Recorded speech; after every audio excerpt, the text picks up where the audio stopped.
Shalom Bapak Ibu Saudaraku yang terkasih di dalam nama Tuhan kita Yesus Kristus.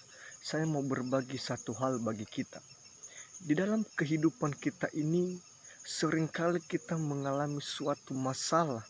Seringkali kita mengalami suatu gejolak hidup yang tidak sanggup kita pikirkan apa yang harus kita lakukan dan apa yang harus kita perbuat. Saya mau katakan bagi kita bahwa sesulit apapun yang kamu hadapi dalam hidup ini, sesulit apapun masalahmu, bahkan seberat apapun kondisimu, jangan pernah tinggalkan Tuhan. Jangan sampai hatimu menjauh dari Tuhan. Saya mau berbagi kepada kita, mau katakan bahwa firman Allah berkata, jagalah hatimu dari segala kewaspadaan, karena dari situlah terpancar kehidupan.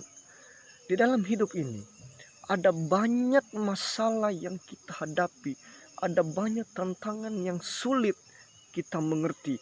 Tetapi saya mau katakan bahwa setiap kita yang percaya kepada Tuhan, kalau hati kita fokus kepada Tuhan, kalau hati kita tertuju kepada Tuhan, percayalah, segala masalahmu, segala kekhawatiranmu, apapun kondisimu, seberat apapun itu, Tuhan pasti kasih jalan keluar yang terbaik.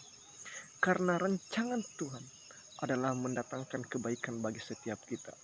Asalkan hati kita tetap fokus kepada Tuhan. Tuhan mau hati kita, dan Tuhan mau setiap hati kita merindukan lawatan Tuhan.